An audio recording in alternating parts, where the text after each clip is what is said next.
नमस्कार दोस्तों। गुरु मंत्रा civil classes में आप लोग का स्वागत है। हम आप लोग को बायोलॉजी के बारे में बता रहे हैं। बायोलॉजी का कई क्लास हो चुका है और आज नेक्स्ट क्लास हम लोग देखते हैं। तो आज नए टॉपिक्स की ओर चलते हैं और आज हम लोग जानेंगे जेनेटिक्स आनुवांशिकी के बारे में। आनुवांशिकी इसे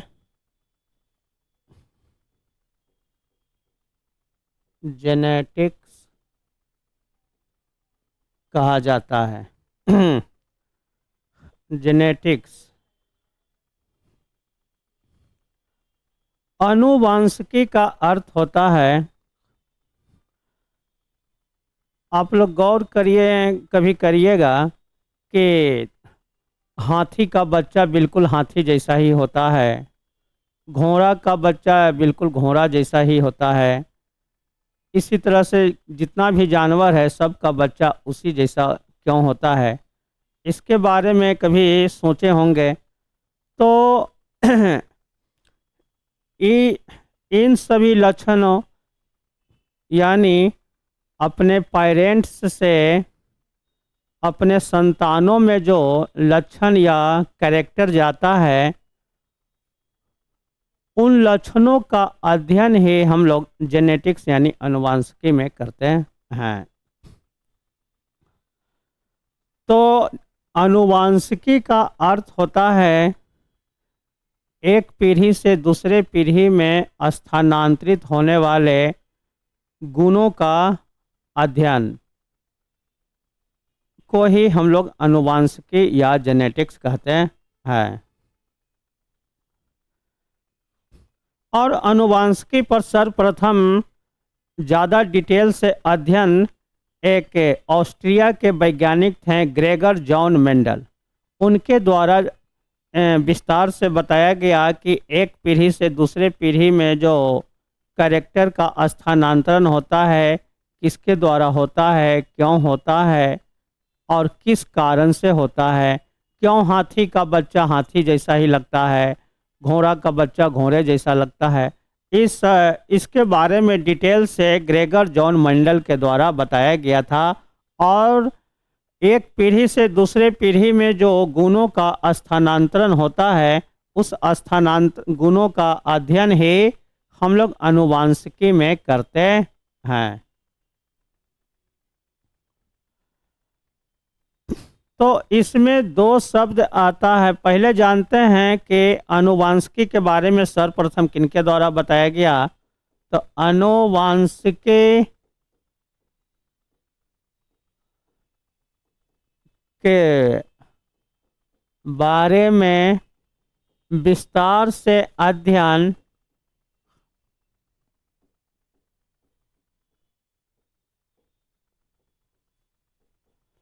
सर्वप्रथम ग्रेगर जॉन मेंडल के द्वारा किया गया। ग्रेगर जॉन मेंडल ये ऑस्ट्रिया के रहने वाले थे और ये एक पादरी थे। पादरी के क्रम में ही ये आनुवंशिकी के बारे में रिसर्च किए थे और उसके बाद अपने सिद्धांतों का प्रचार किए थे।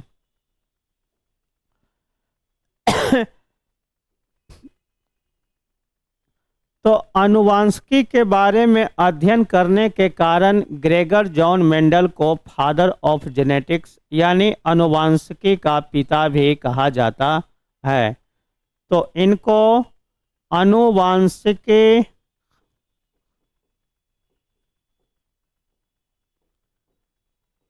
का पिता कहा जाता है, फादर ऑफ जेनेटिक्स मेंडल साहब को कहा जाता है।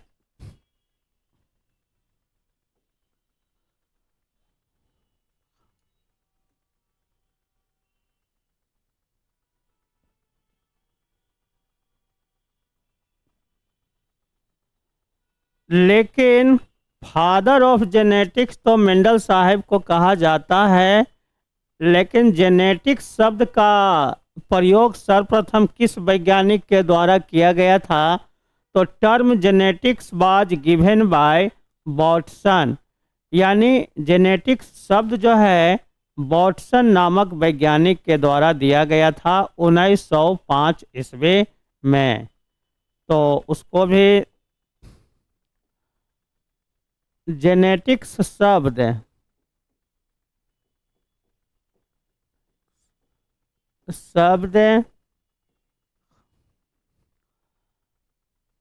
वॉटसन के द्वारा दिया गया था।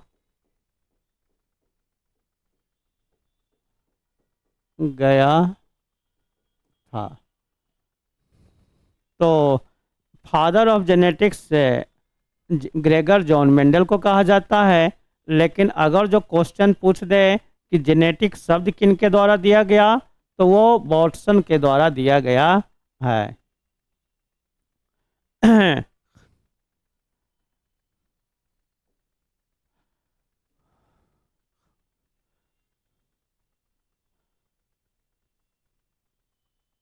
अब हम लोग जानते हैं कि आनुवांशिकी का अर्थ क्या होता है। तो आनुवांशिकी का अर्थ है,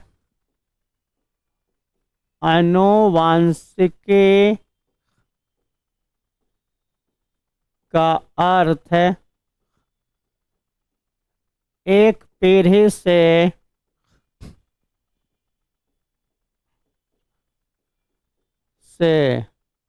दूसरे पीढ़ी में गुणों या कैरेक्टर के स्थानांतरण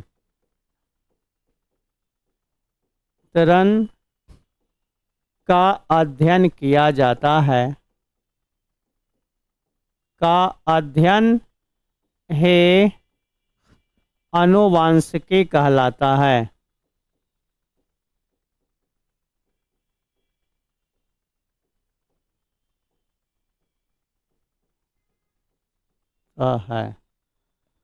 तो आनुवांशिकी का अर्थ हो गया माता पिता से जो गुण या कैरेक्टर उसके संतानों में जाता है, उस गुण का अध्ययन ही आनुवांशिकी कहलाता है। अब गुण का स्थानांतरण होता है तो कुछ गुण समान भी होते हैं और कुछ गुण असमान भी होते हैं। अब जैसे किसी बच्चा में माता पिता किसी पिता के समान उसका बच्चा भी का भी 2 हाथ होगा, 2 पैर होगा, उसका नाक भी उसी जगह फिक्स होगा जहाँ उसके पिताजी का फिक्स है, जहाँ तो सभी अंग जो पिता में वो लक्षण है वो उसके संतानों में भी दिखाई देता है। तो कुछ गुण जो हैं एक पीढ़ी से दूसरे पीढ़ी में समान भी जाते हैं और कुछ असमान। असमान का अर्थ है कि जो संतान उत्पन्न होता है वह पूरी तरह से अपने पिता या माता के समान नहीं दिखते हैं, कुछ ना कुछ अंतर होता है। तो इसी कारण कहा जाता है कि कुछ लक्षण जो है समान जाते हैं, यानी समान जाने का मतलब है कि उस बच्चा का भी 2 हाथ होना चाहिए, 2 पैर होना चाहिए, जहाँ नाक स्थिर है वहीं नाक होना चाहिए, ये न कि कहीं दूसरा जगह फिक्स नहीं हो जाना चाहिए। तो ये सब समान लक्षण है, लेकिन बच्चा पूरी तरह से अपने पिता या माता के समान ही नहीं दिखता है, बल्कि कुछ ना कुछ उसमें विभिन्नताएं होती है। तो ये विभिन्नताएं असमान गुणों के स्थानांतरण के कारण होता है। तो जो गुणों का स्थानांतरण होता है वो 2 प्रकार से का होता है। 2 प्रकार का, एक समान गुण का स्थानांतरण और एक असमान गुण का स्थानांतरण होता है। तो जब समान गुणों का स्थानांतरण होता है तो उसे इनहेरिटेंस यानी वंशगति कहा जाता है। लेकिन जब असमान गुणों का स्थानांतरण होता है तो उसे विविधता यानी वेरिएशन कहा जाता है।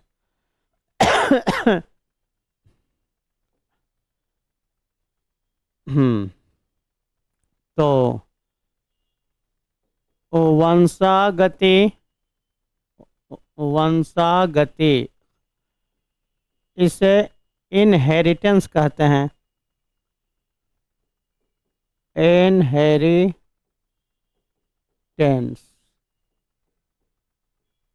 इनहेरिटेंस का अर्थ होता है कि एक पीढ़ी से दूसरे पीढ़ी में समान लक्षण स्थानांतरित होता है। इसमें एक पीढ़ी से दूसरे पीढ़ी में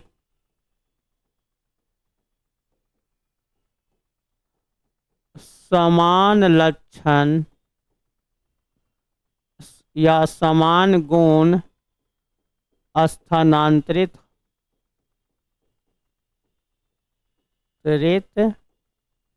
होते हैं। इसी प्रकार से दूसरा होता है विविधता।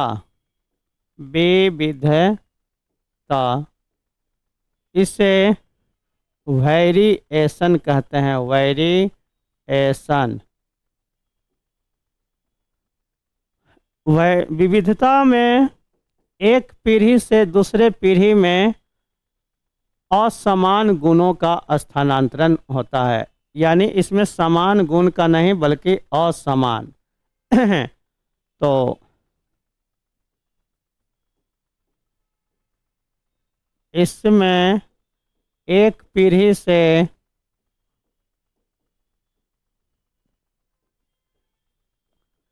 दूसरे पीढ़ी में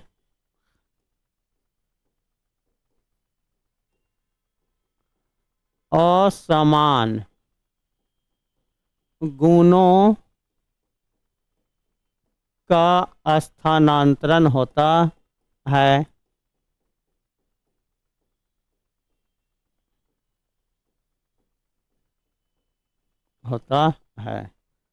तो इस प्रकार से आनुवांशिकी में वंशगति यानी इनहेरिटेंस और वेरिएशन दोनों गुणों का स्थानांतरण होता है। तो दोनों गुणों के स्थानांतरण को ही हम लोग आनुवांशिकी या जेनेटिक्स कहते हैं।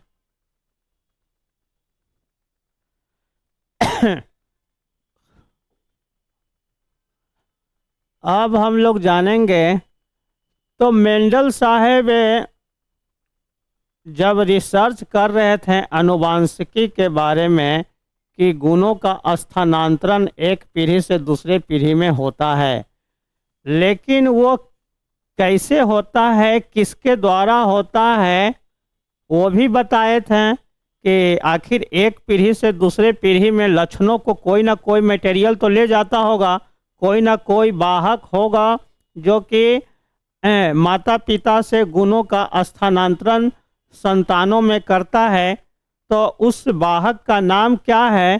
तो उस वाहक को मेंडल साहब ने कारक नाम दिए थे। कारक यानी फैक्टर। कारक इसी को इंग्लिश में फैक्टर कहा जाता है। तो एक पीढ़ी से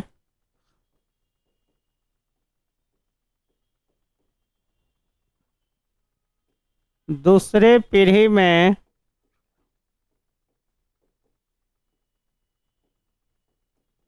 गुणों का स्थानांतरण इसी कारक के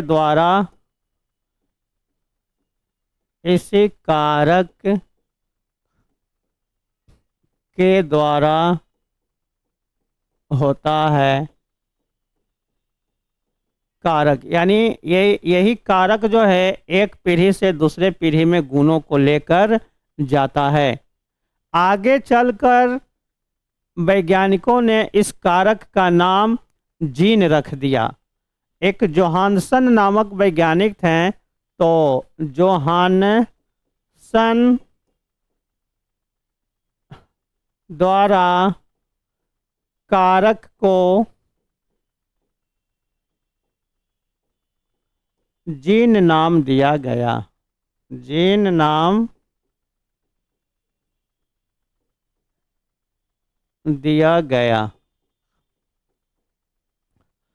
तो इस प्रकार से गुणों का स्थानांतरण करने का काम मेंडल साहब ने जो गुणों को ले जाता है उसे कारक नाम दिए थे। उसी कारक को जोहानसन ने जीन नाम दिए थे। यानी जीन के द्वारा ही एक पीढ़ी से दूसरे पीढ़ी में गुणों को ले जाया जाता है।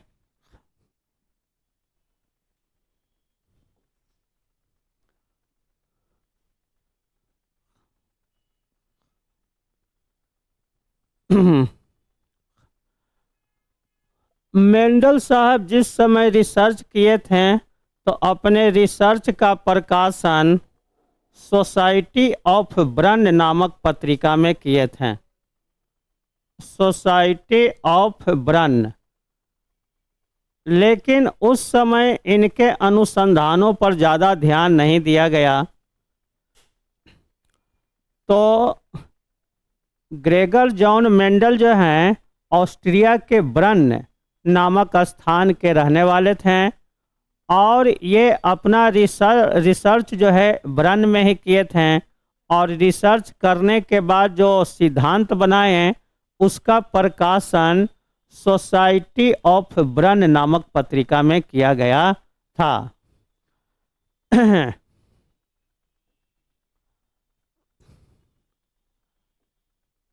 मेंडल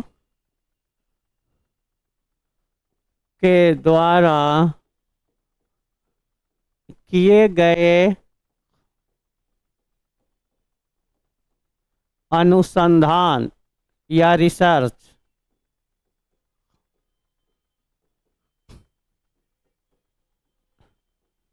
का प्रकाशन सोसाइटी ऑफ ब्रन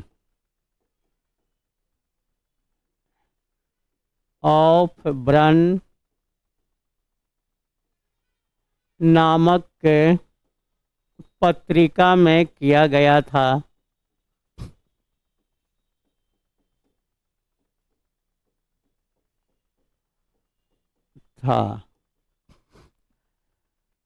जिस समय ये रिसर्च कर अपने अनुसंधान को प्रकाशित किए, तो उस समय इनके रिसर्च पर ज़्यादा ध्यान नहीं दिया गया। ये 1866 में अपना रिसर्च प्रकाशित करवाए थे, लेकिन इनके अनुसंधानों पर उस समय ज़्यादा ध्यान नहीं दिया गया। उस समय डार्विन, लोग ज़्यादा ध्यान डार्विन पर दिए हुए थे। डार्विन उस समय इवोल्यूशन के बारे में बता रहे थे, तो लोगों को ज़्यादा जागरूकता डार्विन के तरफ था। डार्विन जिसे इवोल्यूशन का पिता, विकासवाद का पिता भी कहा जाता है। इसी कारण इनका रिसर्च जो है उस समय छिप गया था। बाद में 1900 ईस्वी में ह्यूगो डेब्रिस एक वैज्ञानिक थे, कार्नोस, तथा एक का नाम था टी शेरमैक। ये तीन वैज्ञानिक जो है मेंडल के अनुसंधान को ध्यान से उस पर ध्यान से अनुसंधान किए, और उसके बाद इनके अनुसंधानों को बाद में प्रकाशित करवाएं। तब इनके रिसर्च पर सभी का ध्यान गया था। तो इनके रिसर्च को आगे बढ़ाने का काम, मेंडल साहब के रिसर्च को आगे बढ़ाने का काम ह्यूगो डेब्रिस, कार्नोस तथा टी शेरमार्क के द्वारा किया गया था। तो 1900 ईस्वी में ह्यूगो डेब्रिस, कार्नोस तथा टी शेरमॉक के द्वारा डार्विन के रिसर्च को आगे बढ़ाया गया।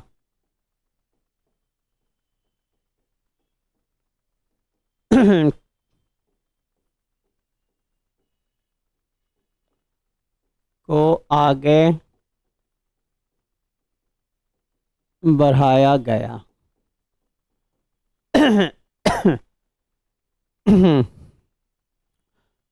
ह्यूगो डेवरी से जो म्यूटेशन पर अपना रिसर्च किए थे और इनको फादर ऑफ म्यूटेशन भी कहा जाता है, ह्यूगो डेवरिस को।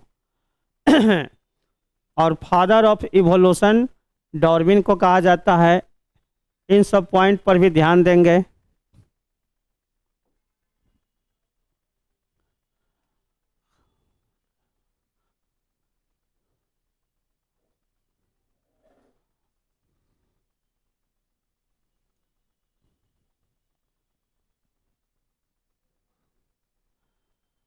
अब हम लोग जानेंगे कि जो मेंडल साहब रिसर्च किए थे तो वो कुछ टेक्निकल शब्द बताए थे, तो उनके द्वारा बताए गए टेक्निकल शब्दों के बारे में हम लोग जानेंगे। जैसे जीनोटाइप क्या होता है, फिनोटाइप क्या होता है, होमोजाइगस, हेट्रोजाइगस, जीनोम, ये सब क्या होता है, इसके बारे में अब हम लोग जानेंगे। तो मेंडल द्वारा आनुवंशिकी के संबंध में मटर के पौधे पर रिसर्च किया गया था। यानी मेंडल द्वारा मटर के पौधे, इसे इंग्लिश में पी प्लांट कहा जाता है, पी प्लांट, या इसी को पाइसम सटाइवम भी कहते हैं। तो मेंडल द्वारा प्रश्न पूछ दिया जाता है कि मेंडल साहब जो रिसर्च किए आनुवंशिकी पर, किस प्रकार के पौधे पर किए थे, तो मटर के पौधे, ध्यान रखना है कि मटर के पौधे पर किए थे। और मटर के पौधे को पी प्लांट या इसी का बॉटनिकल नाम पाइसम सटाइवम होता है। मटर के पौधे पर रिसर्च किए थे।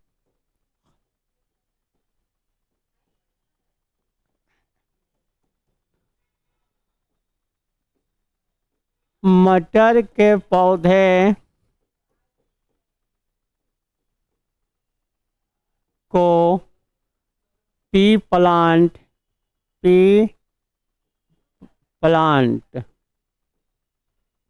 या पाइसम सटाइवम भी कहा जाता है।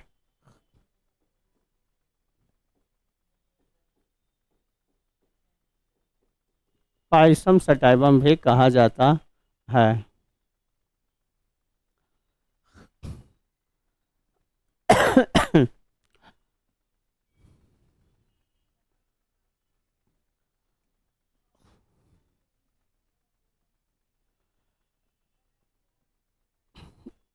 चलिए अब हम लोग जानते हैं मेंडल साहब के द्वारा बताए गए कुछ टेक्निकल शब्द के बारे में। जैसे पहला फिनोटाइप। फिनोटाइप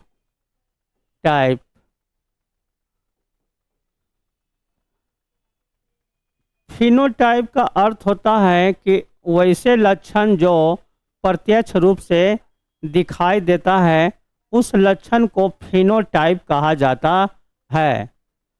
जैसे कोई व्यक्ति लंबा है, या कोई नाटा है, कोई गोरा है, तो कोई काला है, इन सभी लक्षणों को फिनोटाइप लक्षण कहा जाता है।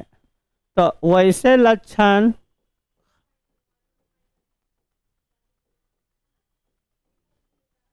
जो प्रत्यक्ष रूप से दिखाई देते हैं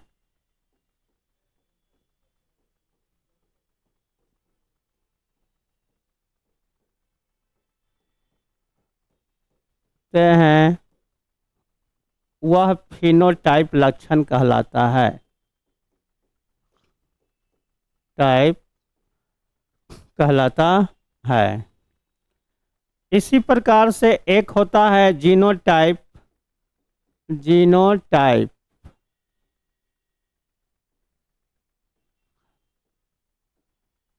वैसे लक्षण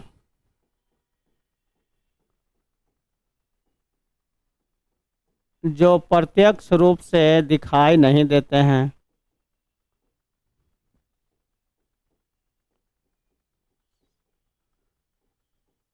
दिखाई नहीं देते हैं वैसे लक्षण को जीनोटाइप कैरेक्टर या जीनोटाइप लक्षण कहा जाता है।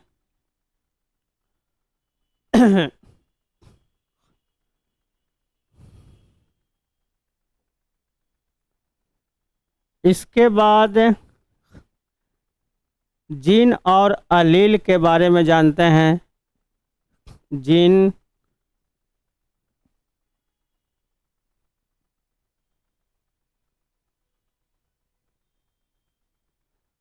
तो जीन वह कारक है जो एक पीढ़ी से दूसरे पीढ़ी में लक्षणों को ले जाते हैं। जीन यह एक पीढ़ी से दूसरे पीढ़ी में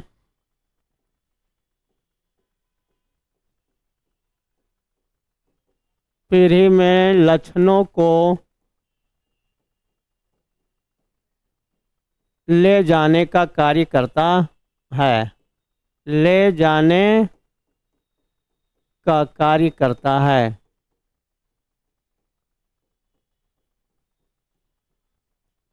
ये इसी जीन के द्वारा एक पीढ़ी से दूसरे पीढ़ी में लक्षणों का स्थानांतरण होता है, या यही जीन जो है माता पिता से संतानों में लक्षणों को लेकर जाता है। इसके बाद हम लोग जीनोम के बारे में जानते हैं। जीनों के समूह को जीनोम कहा जाता है। जीनों के समूह को ही जीनोम यानी group of gene is called genome. जीनों के समूह को जीनोम कहते हैं।